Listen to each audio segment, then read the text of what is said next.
The first thing I did was grab my car keys. But then I remembered my car was still at the mechanic. I cursed under my breath, forcing myself to stay calm. Sarah was half asleep on the couch, her hands still pressed against her stomach. The soft rhythm of her breathing, mixed with small whimpers, she couldn't hold back. I called a cab, pacing the floor while waiting for it to arrive. Every second felt like an hour. When the headlights finally appeared outside, I wrapped Sarah in a coat and helped her to the door. She could barely stand.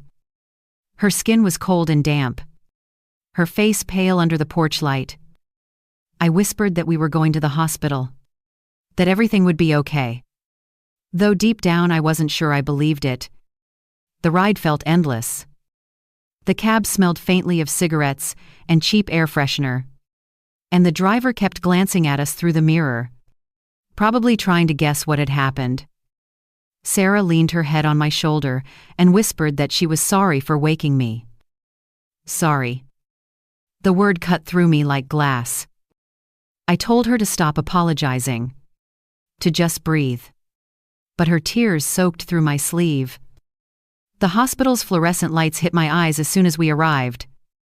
I half-carried Sarah through the sliding doors, calling for help. Dr. Leticia Figueroa was on duty that night. She took one look at Sarah and didn't waste time asking questions. Within minutes, nurses surrounded her, guiding her into an examination room. I stood outside the door, my heart pounding, listening to the muffled sounds of medical equipment and quiet instructions. When the doctor came out, her face was tight with concern. She said there were several contusions. No fractures for now, but she needed to run a few scans to be sure. I nodded, trying to focus, but my thoughts were spiraling. The words mistress and husband echoed in my head like an accusation. When I finally went back into the room, Sarah's face was turned toward the wall, eyes open but empty. The nurse was cleaning her wounds gently, talking to her in a calm voice. Sarah didn't respond. I sat down beside her and reached for her hand. It felt so small in mine, so fragile. I told her that she didn't need to speak, that I already knew enough. The silence in that room was thick, broken only by the rhythmic beep of the monitor and the low hum of the lights. My phone vibrated in my pocket. It was an unknown number, but I knew who it was. I didn't answer. The message that followed confirmed it. A warning, just like the one on Sarah's phone. My throat tightened, but I refused to show fear. I turned off both phones and focused on her. By the time the doctor finished, it was close to dawn. She said Sarah could go home if she rested and avoided stress. I thanked her quietly and helped Sarah into another cab. The sky was pale gray, the kind of early morning light that makes everything look colder. When we got back home, I tucked Sarah into bed, covered her with a blanket, and sat beside her until her breathing slowed and she finally fell asleep. Her face looked peaceful for the first time, though the bruises told another story. I walked into the kitchen and made coffee, but the cup trembled in my hands. I stared out the window and saw my neighbor, Camila, sweeping her porch. She noticed me and came over, worry etched on her face. She said she had heard the knocking last night, the crying, and asked if everything was all right.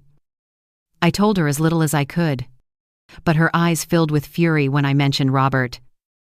She said no man had the right to treat his wife like that. How? Then she paused and said something that changed everything. Her security camera pointed directly at my front door. Maybe, she said. It recorded what happened. My heart skipped. She took out her phone, opened the app, and there it was Sarah, barely standing, knocking at my door, her voice trembling in the night. I asked her to send me the footage. and she did without hesitation. That small act of kindness felt like a light in the darkness. When I went back inside, I stood before my closet and stared at my uniform, hanging neatly in place.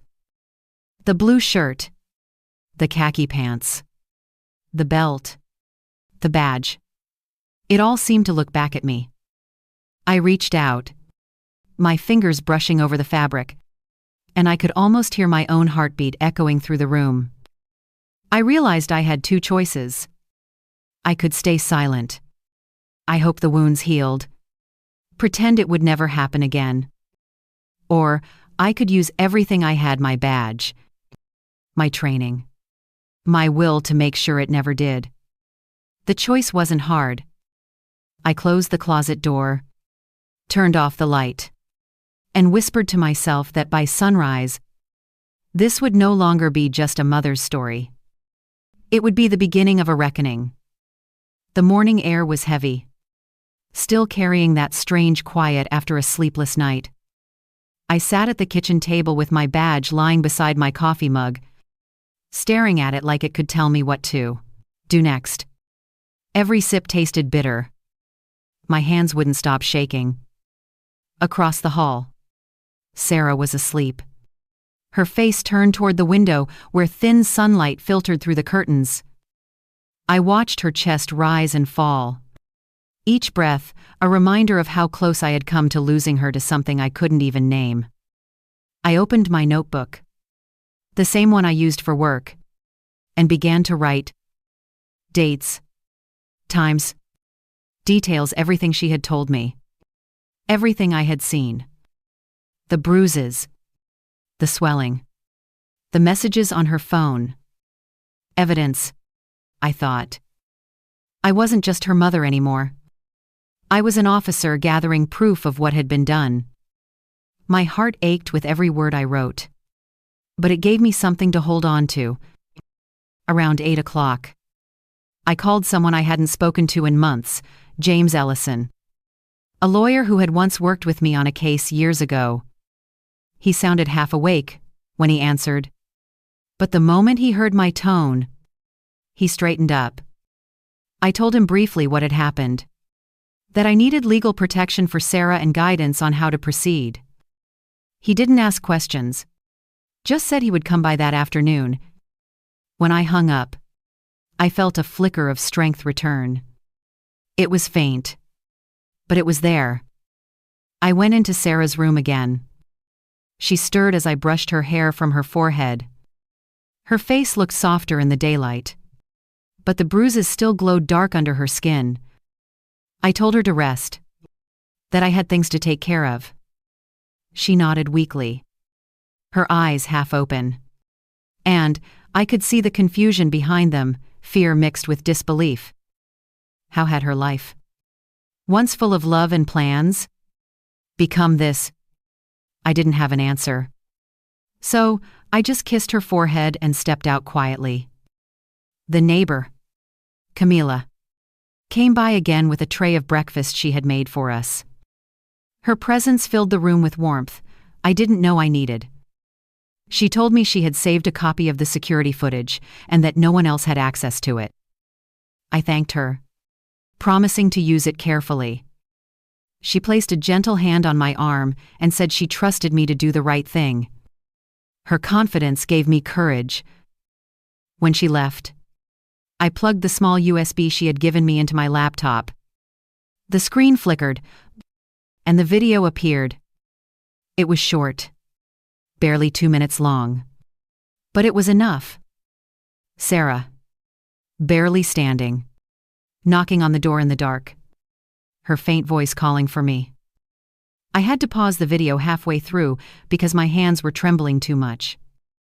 I closed my eyes and let the sound of her voice replay in my head, a reminder of why I couldn't stop now. I copied the file, saved it in 3 different places, and hid one copy in a folder labeled Old Invoices. The years of police work had taught me one thing: never underestimate what desperate people can do once they realize they're being cornered. I looked around my house. Every object seemed charged with new meaning: the framed photo of Sarah's graduation. The clock ticking in the living room. Even the chair where she had sat crying only hours ago. The smell of coffee had turned cold. But I didn't care. I pulled open the drawer where I kept my camera and extra memory cards. That camera had captured crime scenes, accidents, moments that marked the end of someone's peace. Now it would tell my daughter's story. I went to her room, careful not to wake her, and began taking photos. Each click echoed through the quiet house. Her injured lip, the bruised eye, the marks on her wrists. I documented everything. Not out of cruelty, but out of duty. Each photo was proof that what she had endured was real, that she hadn't imagined it, that someone would have to answer for it. When I finished, I sat down beside her bed, exhaustion settling in like a heavy fog. For a moment, I allowed myself to feel everything. I had been holding back: the anger, the helplessness, the guilt. I remembered when Sarah was little, running through this same hallway barefoot, laughing as I chased her with a towel after her bath. That laugh had once filled this house. Now the air was thick with silence. I took her hand, whispering that I would fix this, that she wouldn't have to be afraid anymore. The promise felt both sacred and dangerous. I stood up, put the camera back in its case, and opened my laptop again. It was time to start the plan. James and I had discussed years ago but never used a legal strategy built for women who had been silenced. As the files loaded, I felt something steady settle in my chest. The mother who had spent the night weeping was gone. The officer in me was awake now. I turned off the lamp, letting the room fall into soft darkness, and said quietly to the sleeping girl on the bed that justice was already on its way. By the time James arrived, the house smelled faintly of coffee and disinfectant. The morning sun had grown stronger, casting lines of gold across the wooden floor. He was a tall man, slightly graying. With that steady calmness lawyers often carried like armor. When I opened the door, he studied my face for a moment and didn't need to ask if things were serious. I led him into the living room, where the folders and laptop were spread across the table. The screen was still paused on the security footage from Camilla's camera. He watched it once, quietly, hands clasped, then turned to me with a slow nod. "We can build from this," he said, his tone firm. "But we'll need medical reports, photographs, messages, and anything that proves control or intimidation." I handed him everything I had already gathered. He looked impressed but concerned at how quickly I had organized it all. I told him that being a cop doesn't stop when you hang up the uniform. He gave a faint smile and said it was good. I was channeling that energy into something that mattered. Then his face turned serious again. He warned that this would get ugly, that men like Robert rarely gave up quietly.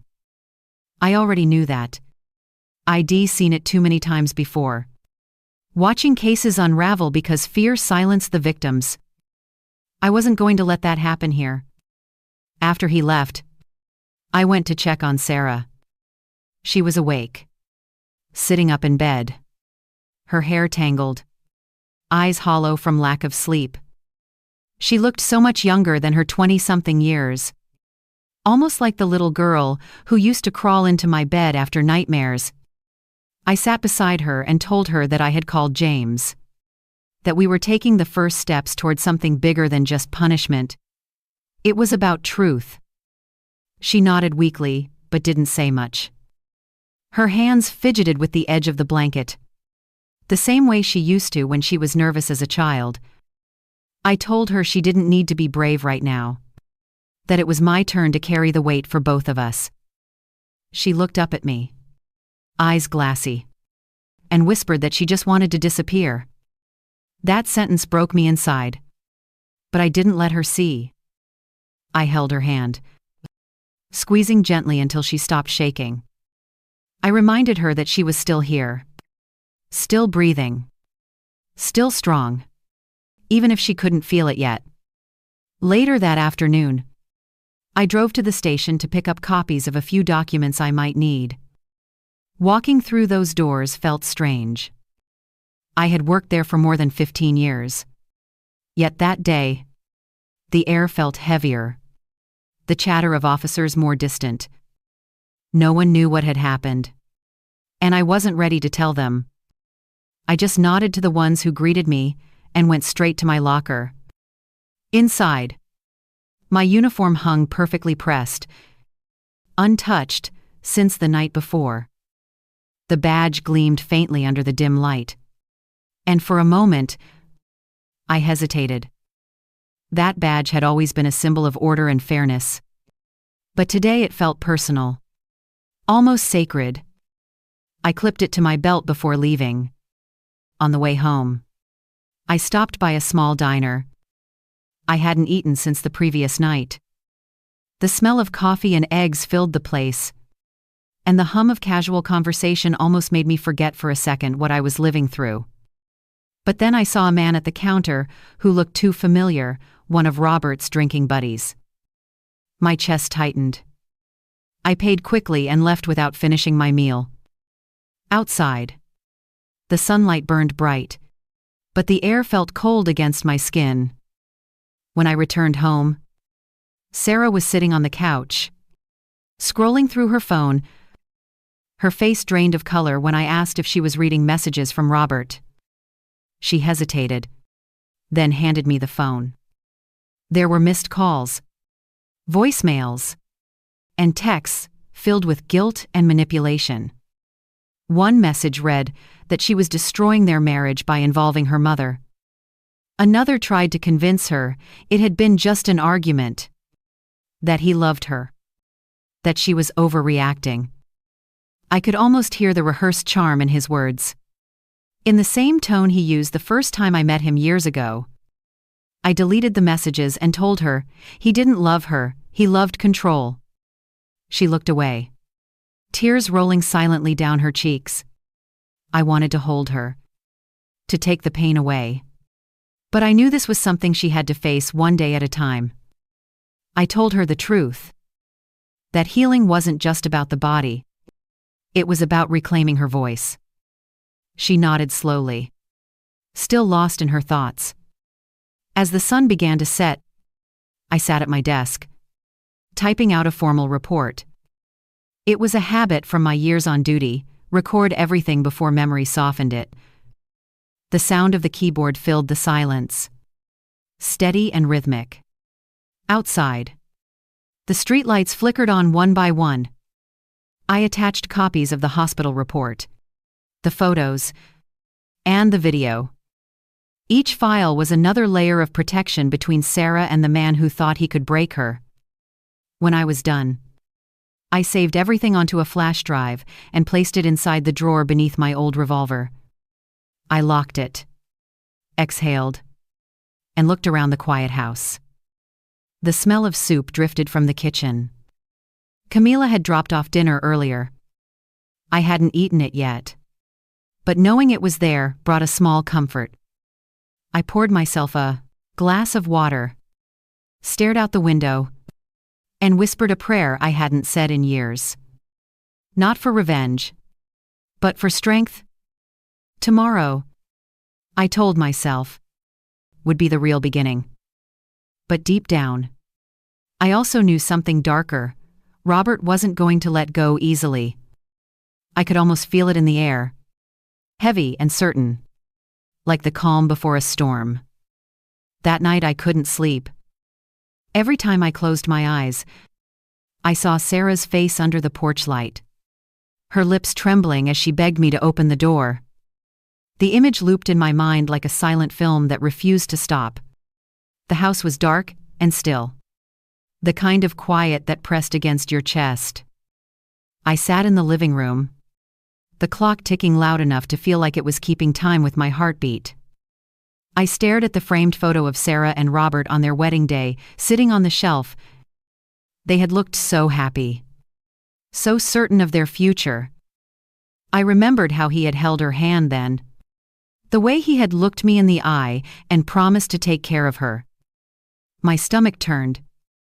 I reached for the photo, hesitated for a moment, and then turned it face down. The sound of the frame touching the table felt final. Just as I stood up to head to bed, my phone buzzed again. A message from an unknown number appeared. Short and cold. "Stop digging, or you'll regret it." I stared at it for a moment, then deleted it. I'd seen intimidation before, from men who thought fear was power. But this time, it wasn't a case file. It was personal. I walked to my bedroom, opened the drawer where I had locked the flash drive, and checked it.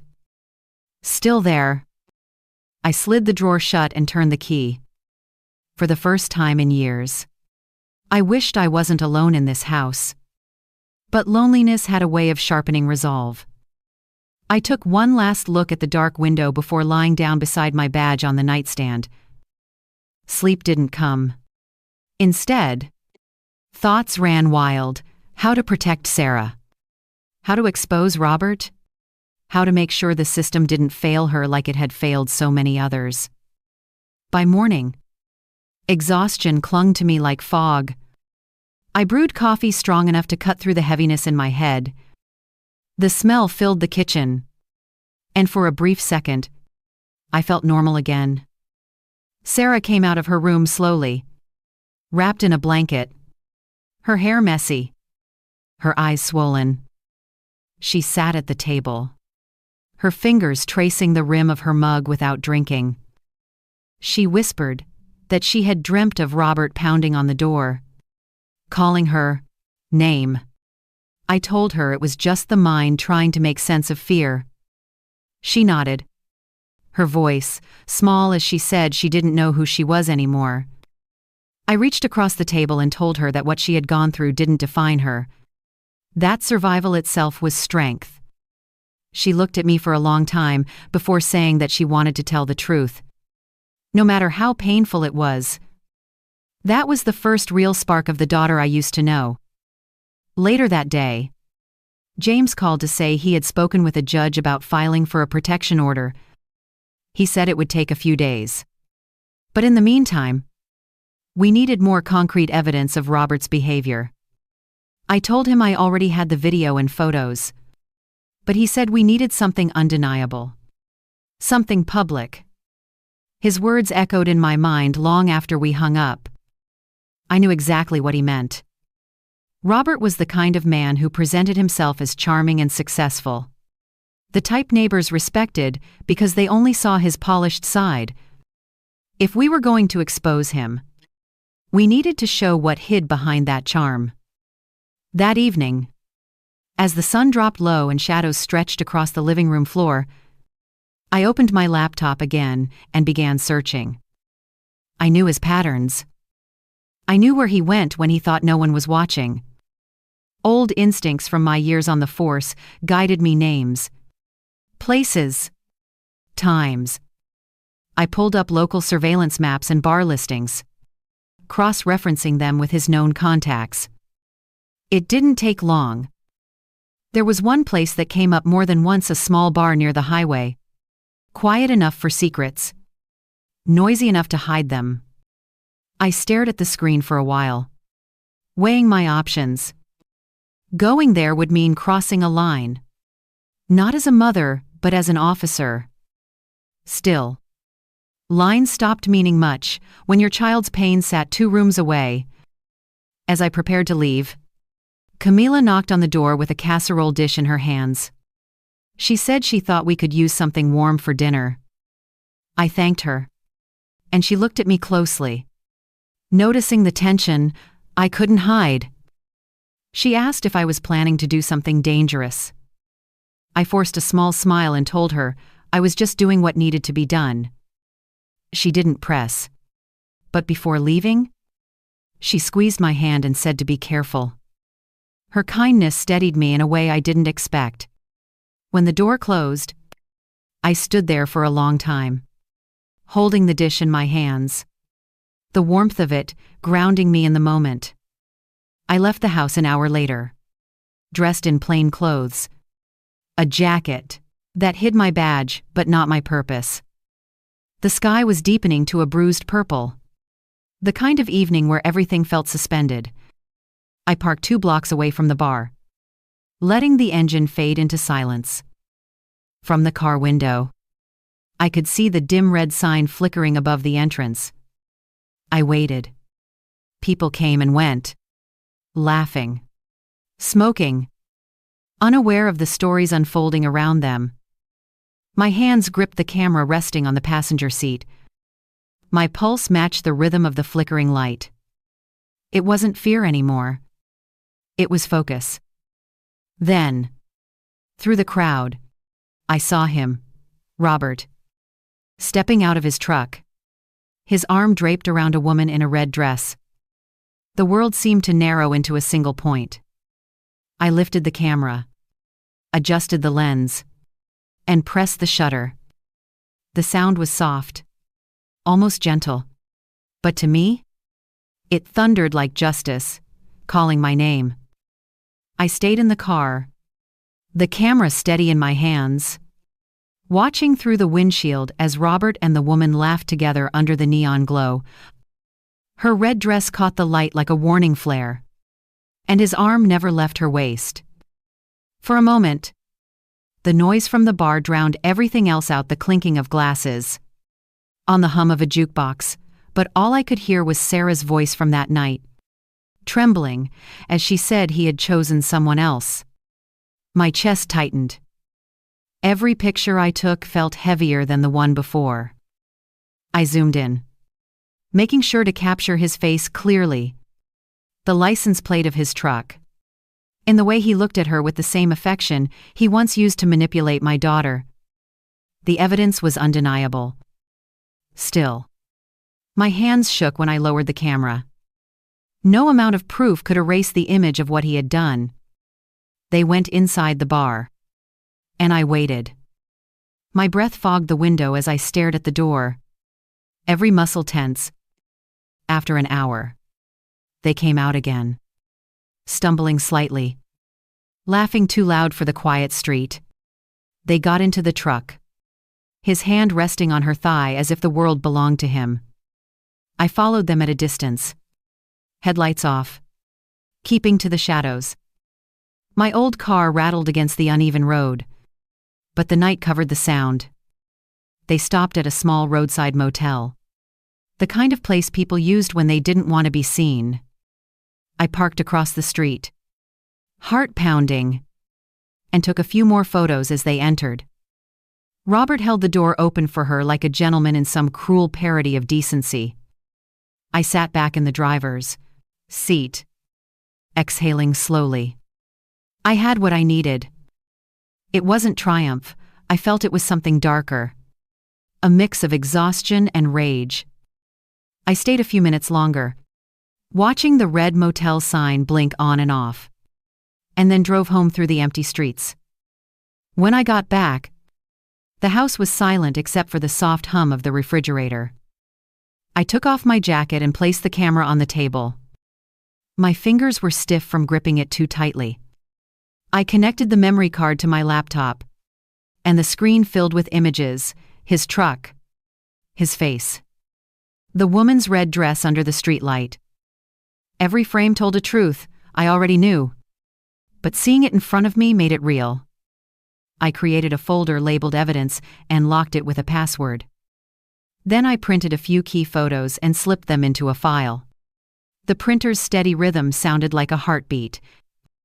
When the last page slid out, I turned off the light and sat in the dark, staring at the faint glow of the laptop screen. The night felt endless, but for the first time, I knew exactly what I was fighting for. The next morning, I called James and told him I had more than enough. He listened quietly as I explained what I had found. He said it was dangerous to confront Robert yet, that we should build a legal wall before making our move. I agreed. But part of me couldn't wait. patience had never been my strength, especially when it came to protecting someone I loved. After the call, I made breakfast for Sarah. She walked into the kitchen wearing one of my old sweaters, her hair still uncombed, but there was a bit of color in her face again. I told her to sit down, poured her tea, and placed a bowl of oatmeal in front of her. She thanked me softly, barely meeting my eyes. I could tell she sensed something had shifted. I said we had evidence now, that the truth was on our side. She looked up, her eyes filling with tears she didn't want to shed. She whispered that she was scared. Not of Robert this time, but of what would come next. I told her fear was a sign that we were doing something brave. That courage wasn't the absence of fear, but the choice to move through it. After breakfast, I went to the backyard to clear my head. The morning air smelled like wet soil and smoke from someone burning leaves nearby. The world seemed almost normal again, the kind of quiet that felt like a lie. I looked down at my hands, steady now. No more shaking, and realized how far it'd come since that night. I wasn't just a mother reacting to pain anymore. I was a woman reclaiming her ground. The sound of my phone pulled me back.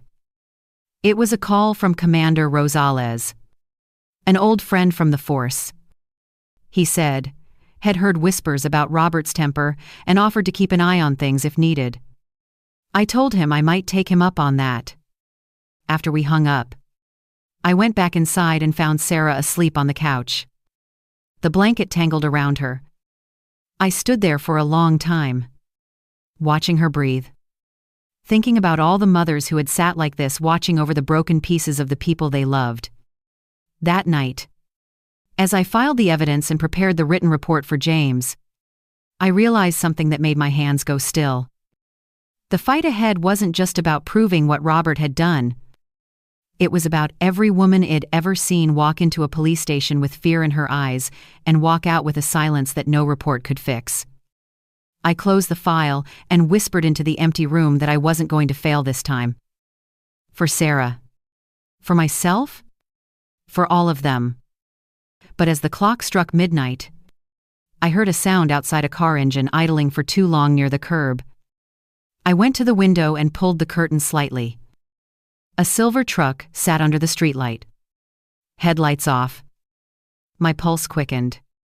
I didn't need to see the license plate to know whose it was. The silver truck stayed there, unmoving, its outline barely visible under the flickering streetlight.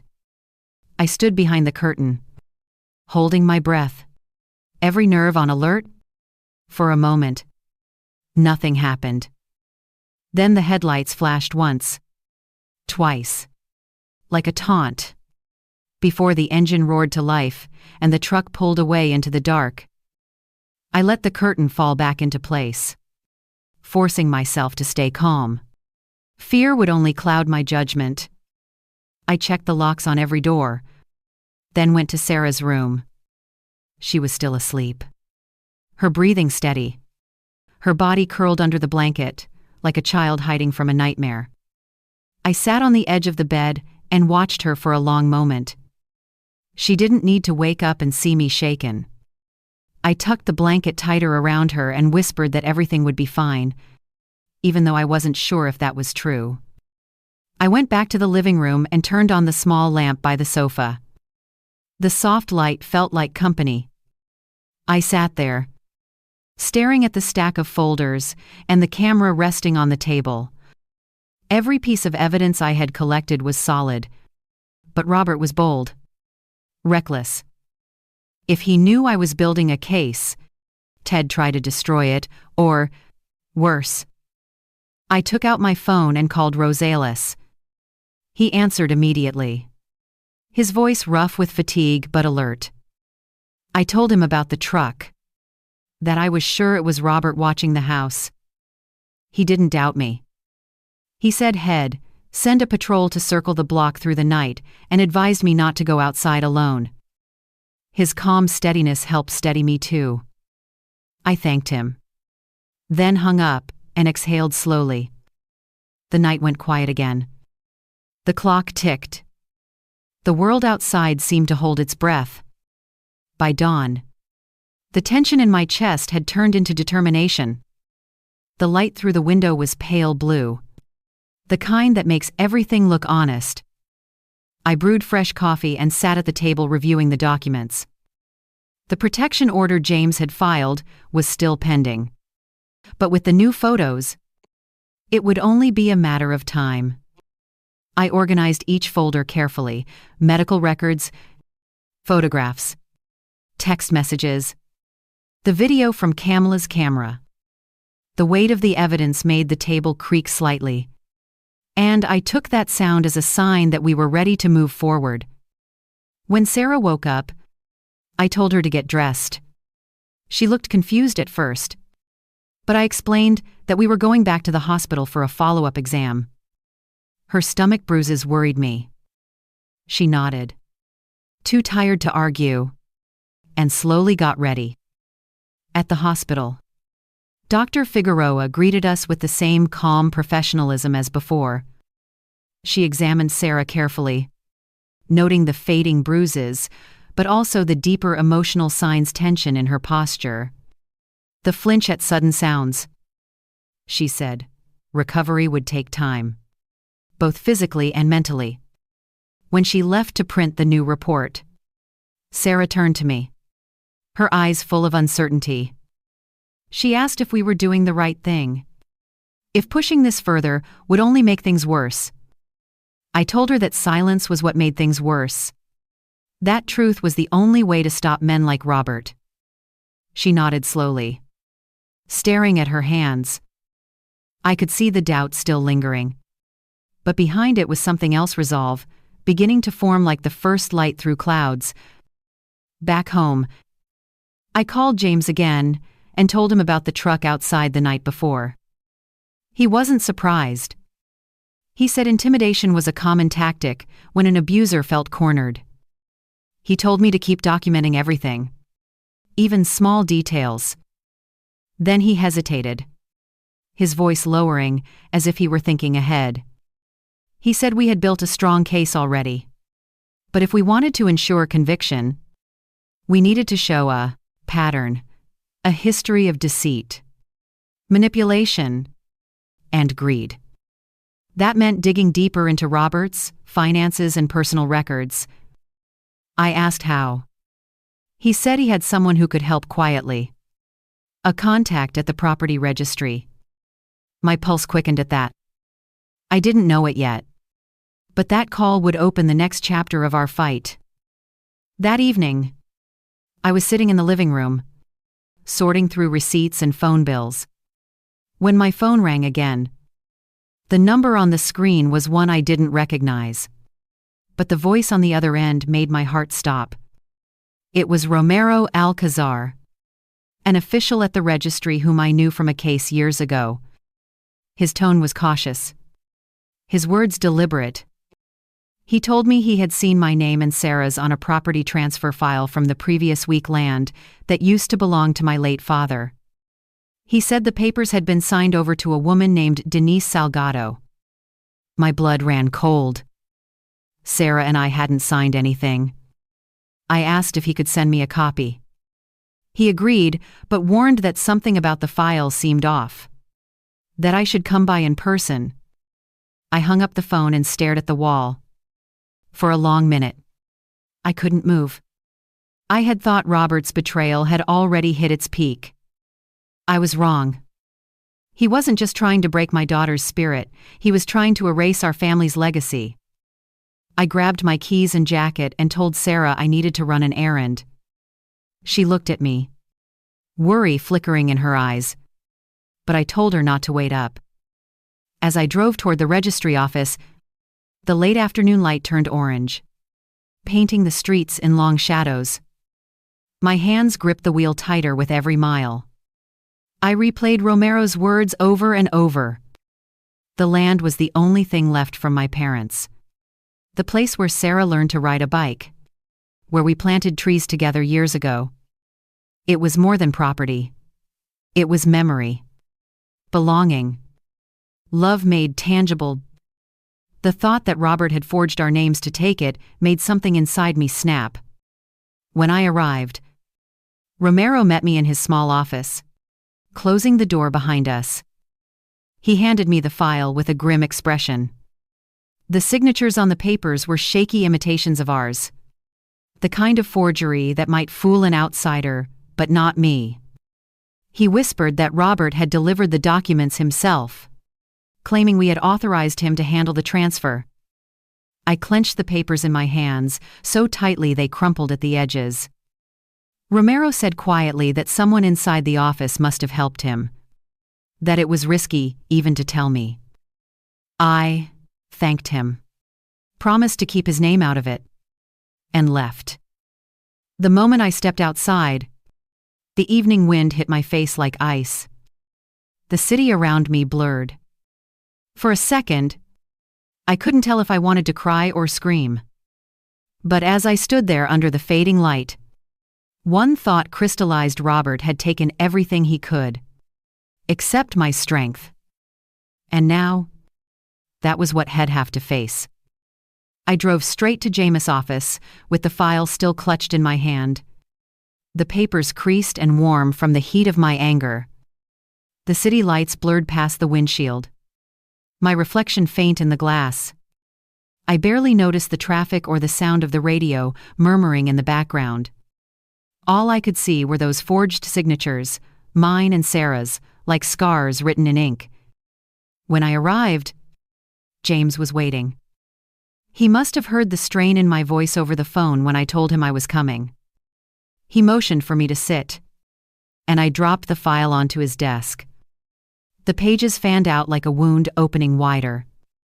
He read through them silently, his expression darkening with every line. Finally, he leaned back in his chair and exhaled slowly. "This," he said, "is fraud.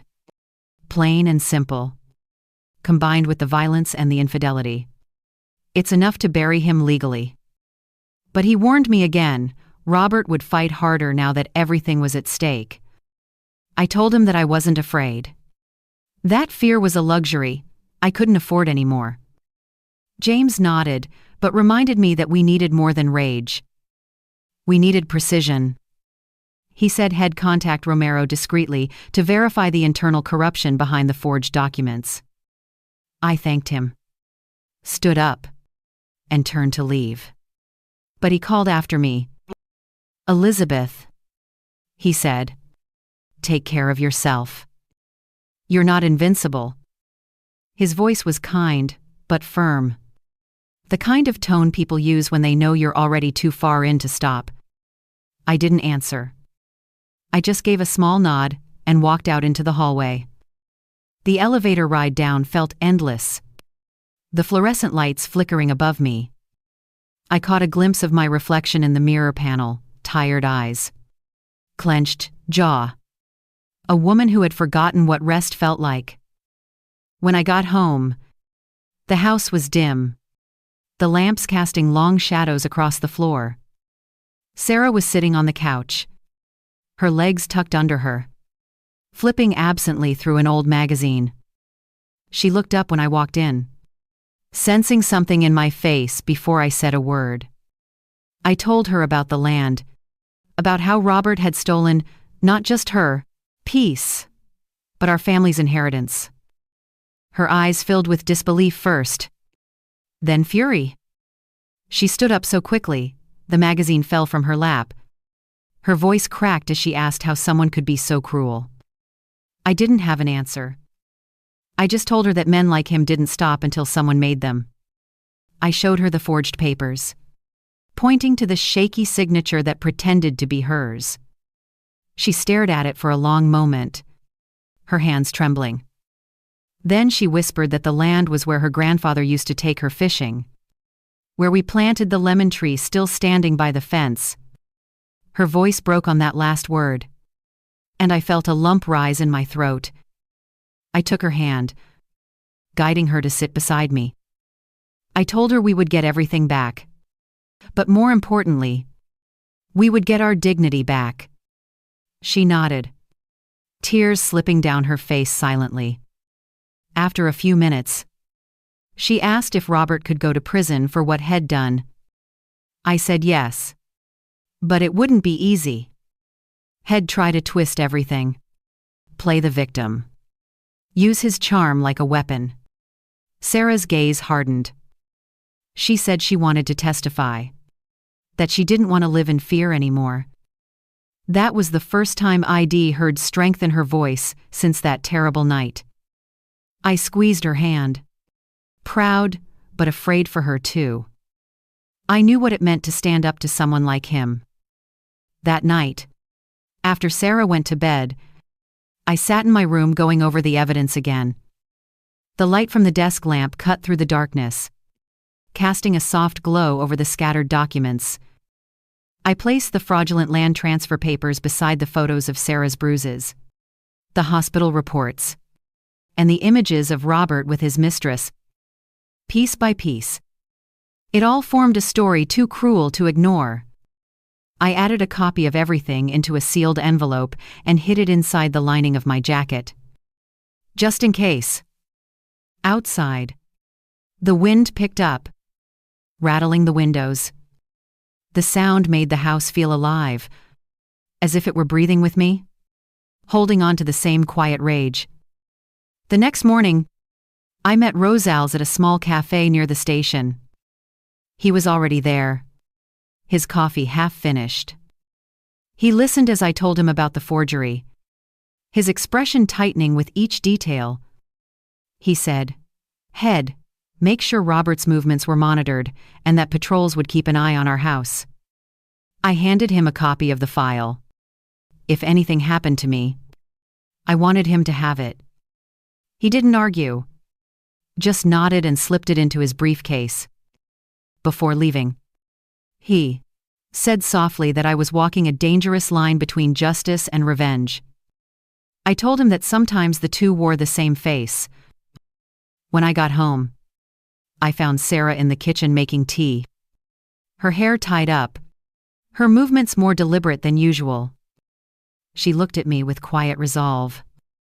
She asked if we could go to the land, the one Robert had stolen, just to see it again.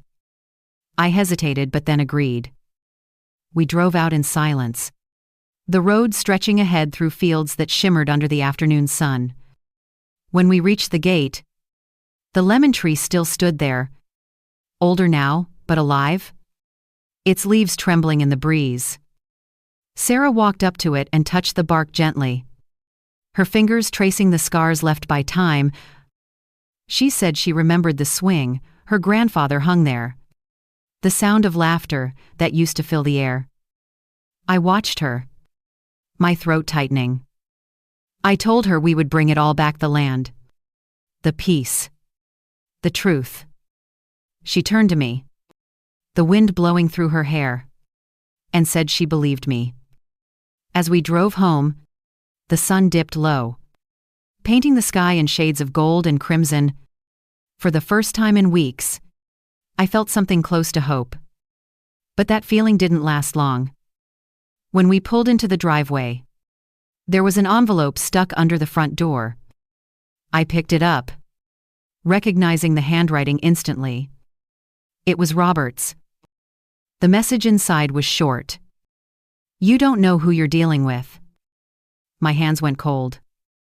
I folded the note carefully, slid it into the evidence folder, and locked it away. Then I sat down, staring out the window into the growing darkness. Somewhere out there, he was still watching. But so was I. I didn't tell Sarah about the note that night. She had already spent too many nights drowning in fear, and I refused to feed it again.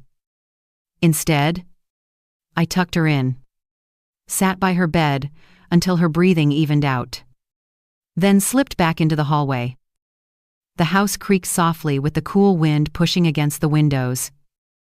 I stood in the living room, staring at the locked cabinet that held every piece of evidence we'd gathered so far. The weight of it all seemed to pulse behind the wooden door, a silent reminder of the storm waiting to break. I poured myself a small glass of water and walked out onto the porch. The street was quiet, but the quiet itself felt staged, like the pause before an orchestra explodes into sound. The stars above looked faint behind a thin layer of clouds. And somewhere in the distance, a dog barked once, then stopped. I told myself that fear was a tool. It sharpens you if you learn to hold it right. The next morning, James called to tell me he had secured an appointment with the district court for the following week. That would be the official start of our case: violence, fraud, and property forgery, all tied together. He said he had never seen a file as airtight as ours. I should have felt relief. But instead, a strange stillness settled over me. When people like Robert realize they're losing control, they don't surrender. They lash out. I thanked James, hung up, and started cleaning the kitchen just to keep my hands busy. Sarah came in wearing jeans and one of my old shirts. Her hair brushed neatly for the first time in days. She said she was feeling stronger, that she wanted to help somehow. I told her she already had by surviving. She smiled faintly, but it didn't quite reach her eyes. Around noon, there was a knock at the door. My stomach tightened. I looked through the peephole and saw a man in uniform Rosalys patrol. He handed me a folder and said quietly that it was from the commander himself. Inside was a brief report. Robert had been seen meeting with a known forger 2 months ago. The name matched the fake notary who had stamped the land documents. It was confirmation that everything we suspected was true. I thanked the officer, closed the door, and leaned against it, exhaling slowly. Every thread of Robert's lies was unraveling, and I could almost feel the moment the truth would catch up to him. Later that day, while Sarah was resting, I decided to visit Camila to thank her again for helping us. Her house smelled like cinnamon and laundry soap, the kind of scent that feels like safety. She poured me tea and told me she had been hearing whispers around the neighborhood that Robert was telling people I was abusing my authority, using my badge to destroy him. I felt a chill run through me. It didn't surprise me, but it still stung. The same people who once smiled at me in the market were now probably questioning everything they thought they knew. Camila leaned forward and told me not to worry, that those who mattered knew the truth. Her voice was warm, but the words couldn't drown out the ache inside me. Lies spread faster than justice, and Robert knew exactly how to use that. When I returned home, I found Sarah sitting by the window, scrolling through her phone with a blank expression. She looked up and said softly that people online were talking too, posting rumors that she had fabricated everything for attention. I could see the hurt in her eyes, a pain deeper than any bruise. I sat beside her and told her that the truth always starts as a whisper, but it never stays quiet forever. She nodded, biting her lip, trying not to cry. I wanted to tell her it would all blow over soon, but I'd seen enough of life to know better. That evening, while I was preparing dinner, the doorbell rang again. I wiped my hands and went to the door, half expecting another patrol. But when I opened it, I froze. Standing there was Denise, the woman from the photos. The one in the red dress. Up close. She looked different. The arrogance I remembered was gone, replaced by exhaustion and fear. She asked if she could come in. I hesitated, then stepped aside. Sarah, hearing voices, came into the hallway and stopped cold when she saw her. Denise lowered her gaze and said quietly that she wasn't there to cause trouble, that she needed to talk. We sat at the table, the air so tense I could almost hear it hum. Denise's hands trembled as she spoke. She said Robert had promised her everything: the land, the money, to a future together, but once the papers were signed, he started changing. He became paranoid, cruel. When she threatened to leave, he told her she would go down with him if she ever talked.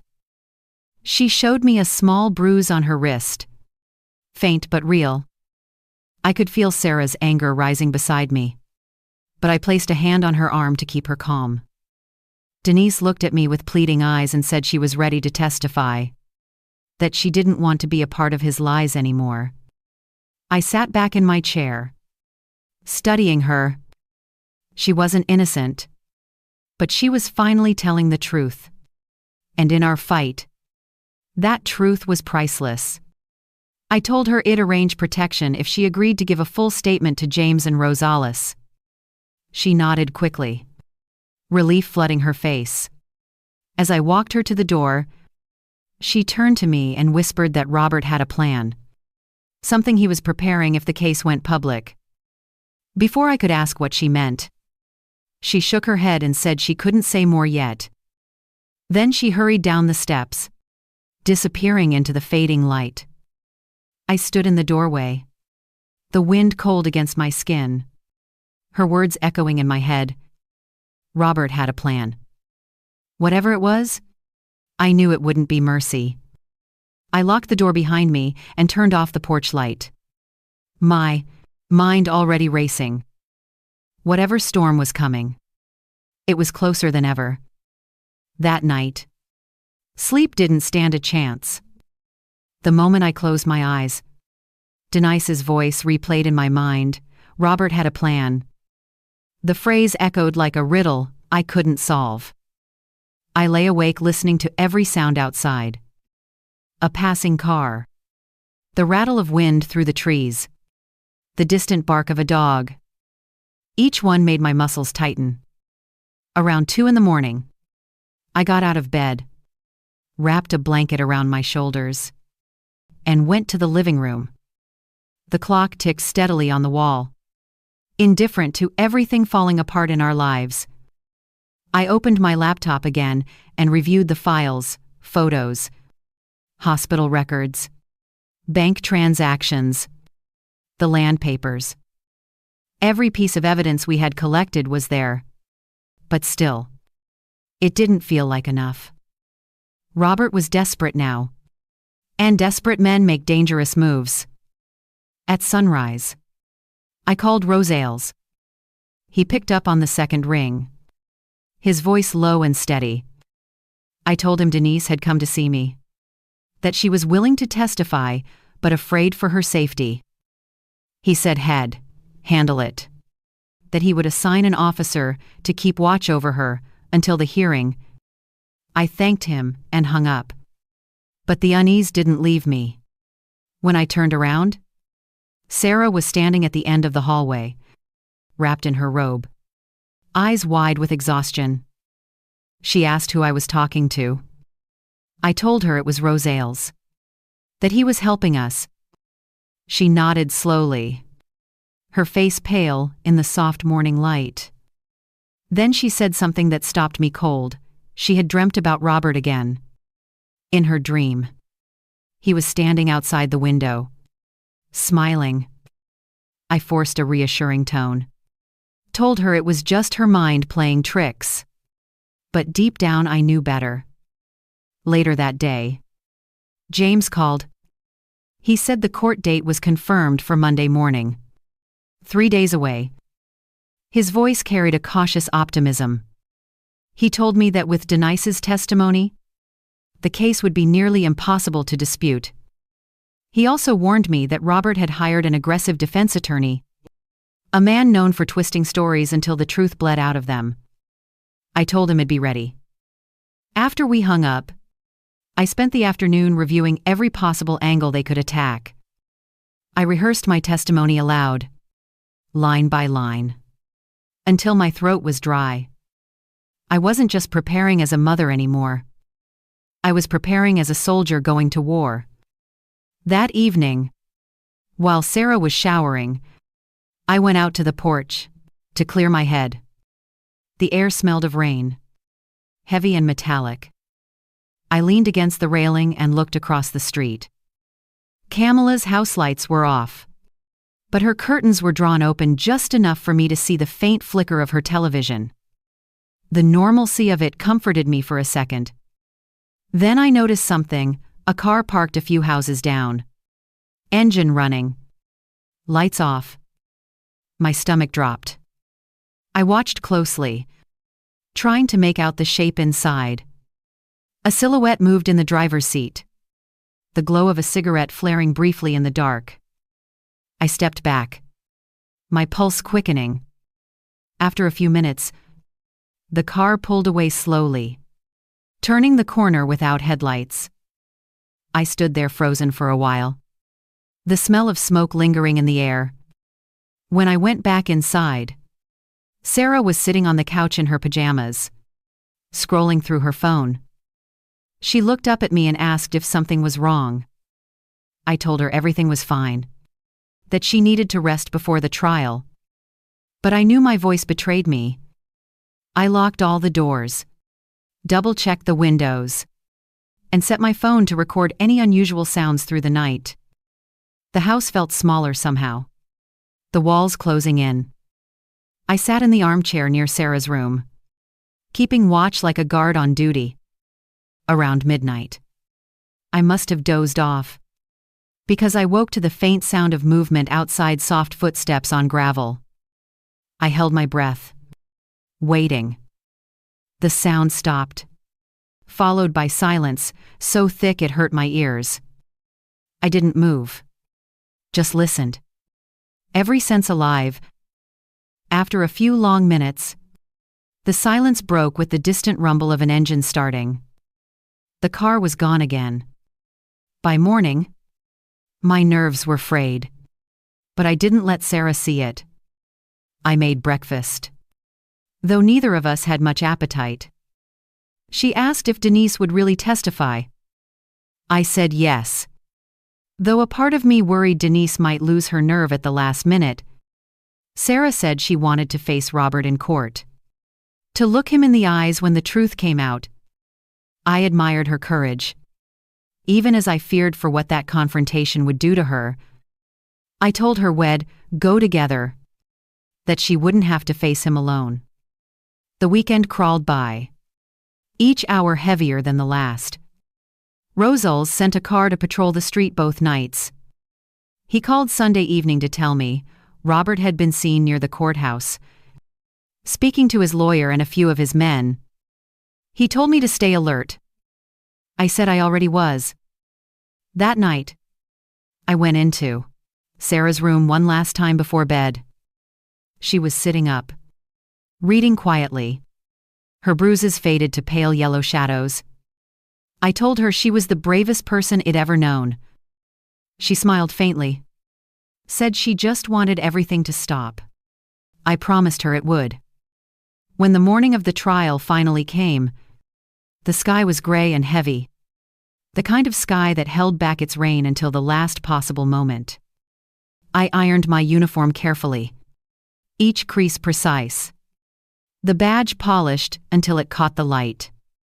As I pinned it to my chest, I felt a weight and a clarity settle inside me. Today wasn't about anger or revenge. It was about truth. I walked into Sarah's room, found her sitting on the edge of the bed, her hands shaking slightly as she tied her shoes. I helped her fix her scarf to cover the last faint bruise on her neck, then looked her in the eye and said, "You don't have to hang your head today."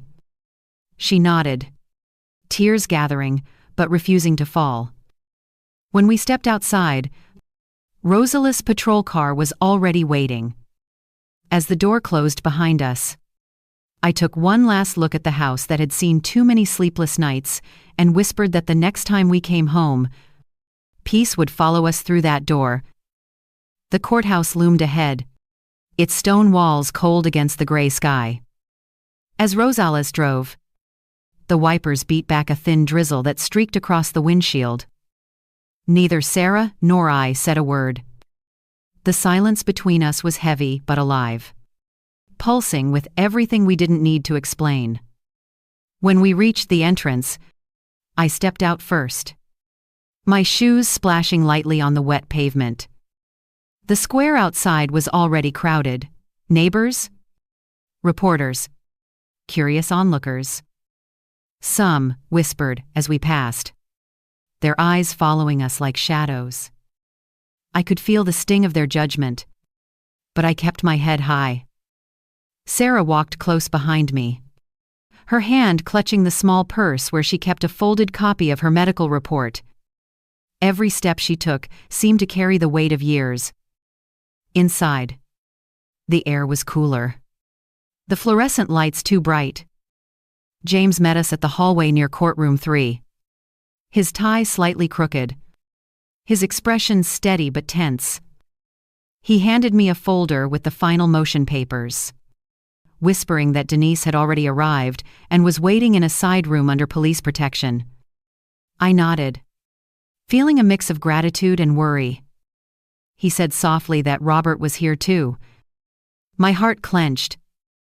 I followed his gaze and saw him across the corridor, immaculate suit, freshly cut hair, confidence dripping off him like cologne.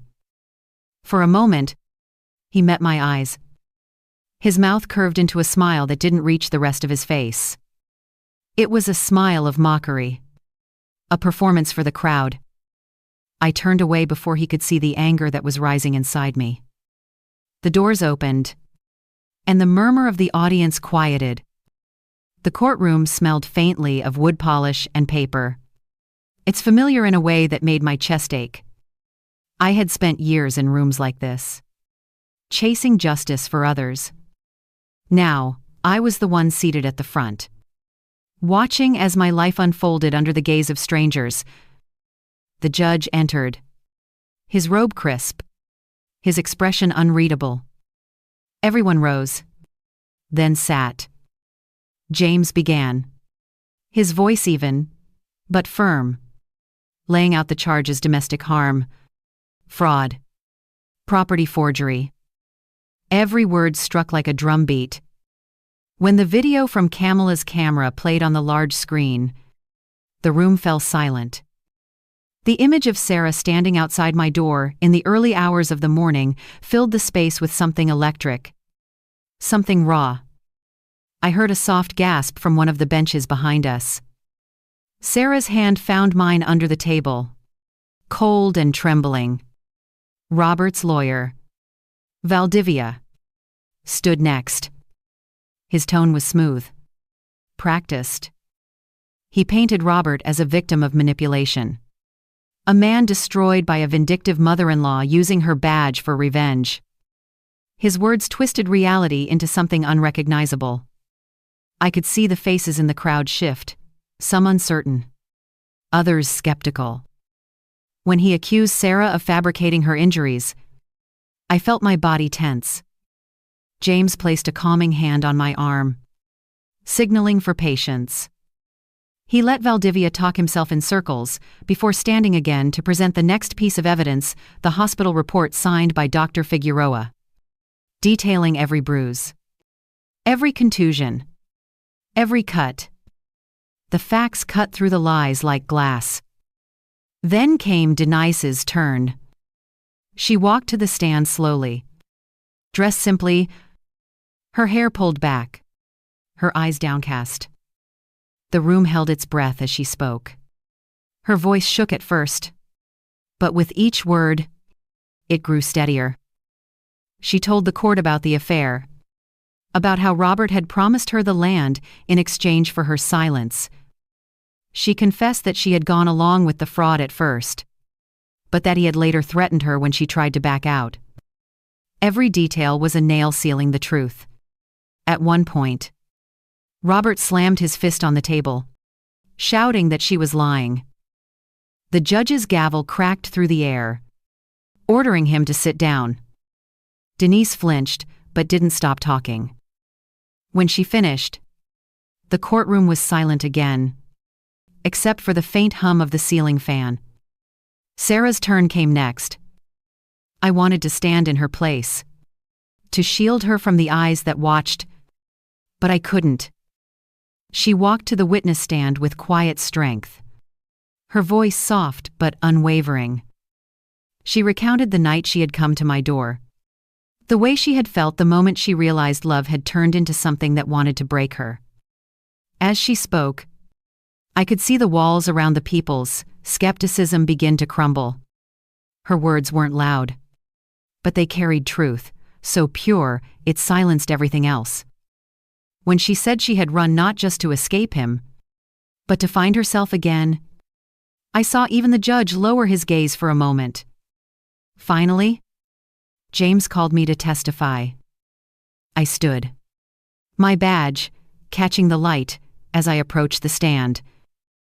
My voice was calm, measured, in the way it always was when I needed to stay composed under pressure. I said I was there, not as a police officer, but as a mother. I described what I had seen. The night Sarah appeared at my door. The messages, the forged documents, the threats. I told them how the system I had served for years suddenly felt like a battlefield, one where truth had to fight harder than lies to survive. When I finished, the room was quiet enough to hear the rain starting outside. The judge leaned forward, his hands folded. He took a long pause before speaking. His voice, when it came, was deliberate and clear. He stated that the evidence was overwhelming, that the court found Robert guilty of fraud, falsification of documents, and aggravated domestic abuse. He ordered the immediate freezing of his assets, the nullification of the land transfer, and the issuance of a restraining order protecting Sarah and me. The words rolled over me like a tide. I didn't feel triumph. I felt release. Robert's face drained of color, his composure cracking for the first time. Valdivia whispered something to him, but he didn't seem to hear. When the gavel struck for the last time, the sound echoed through the courtroom, final and absolute. I turned to Sarah. She was crying quietly, her shoulders trembling, but her face was calm. I reached for her hand and squeezed it. As we stood to leave, I glanced one last time at Robert, sitting there in silence, the weight of his downfall, finally, settling around him. Outside, the rain had turned into a steady drizzle, washing the dust from the courthouse steps. We stepped out together, mother and daughter, into the cleansing air. For the first time in months, the world felt light again, fragile but real. And as the gray clouds began to break, I knew we were finally free.